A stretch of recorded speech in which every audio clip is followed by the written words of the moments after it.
ముదిరాజుల సమస్యలను రాష్ట్ర ప్రభుత్వం పరిష్కరించాలని, రాష్ట్ర ప్రభుత్వం ముదిరాజులను బీసీడీ నుండి బీసీఏలోకి మార్చాలని తెలంగాణ ముదిరాజ్ మహాసభ జిల్లా అధ్యక్షుడు జోరుక సదయ్య అన్నారు. తెలంగాణ ముదిరాజ్ మహాసభ టేకుమట్ల మండల అధ్యక్షులు దాసరి రాజయ్య ఆధ్వర్యంలో టేకుమట్ల మండల కేంద్రం నుండి తహసీల్దార్ కార్యాలయం వరకు ముదిరాజ్ కులస్తులు ర్యాలీ నిర్వహించారు. ఈ కార్యక్రమంలో తెలంగాణ ముదిరాజ్ మహాసభ జిల్లా అధ్యక్షుడు జోరుక సదయ్య ముఖ్య అతిథిగా పాల్గొన్నారు. అనంతరం ముదిరాజుల సమస్యల పరిష్కారం కోసం తహసీల్దార్కు వినతిపత్రం సమర్పించారు. ముదిరాజులను బీసీడీ నుండి బీసీలోకి మార్చాలని కోరారు. ఓసీ తర్వాత బీసీడీ ఉంది.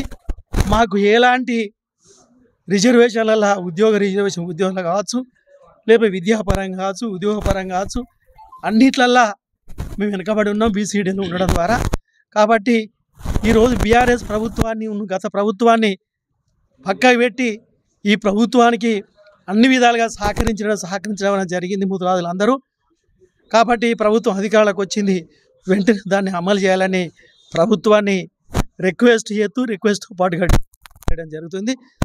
గత శాసనసభ ఎలక్షన్ల ముందు మీరు ఇచ్చిన మాట ప్రకారంగా మమ్మల్ని బీసీఏలో చేర్చాలని మరి మేము అందరం కోరుకుంటూ, కేవలము ఒక ముదిరాజుల జనాభా ప్రాతిపదికంగా మరి మీకు రాజకీయ పరంగా అన్ని పార్టీలు ముదిరాజులను వాడుకొని చేతులు జాడించుకొని వెళ్ళిపోతారు.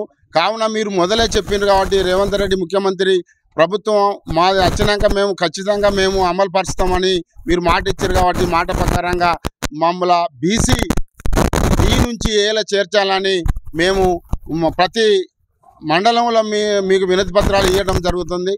ఫస్ట్ ప్రియారిటీ ముదిరాజులకు ఇండ్లు కేటాయించాలని, అట్లనే ఈ చెర్ల మీద వలలు కూడా నైలాన్ వలలు పెట్టుతారు. మా ఇనుప దిగలు పెడితే మేమే పెట్టనీయం.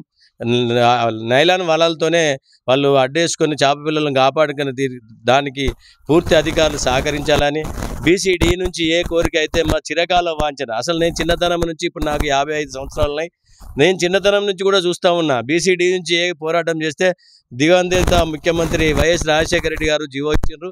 ఆ జీవో 6 నెలలు కూడా కాకముందే కోర్టు ద్వారా ఆగిపోయింది. దాన్ని మళ్ళీ రేవంత్ రెడ్డి గారు ఎలక్షన్ మేనిఫెస్టోలో పెట్టడం జరిగింది. దానిగా గవర్నమెంట్ వస్తే మీకు బీసీడీ నుంచి ఏలో చేర్స్తామని హామీ ఇవ్వడం జరిగింది.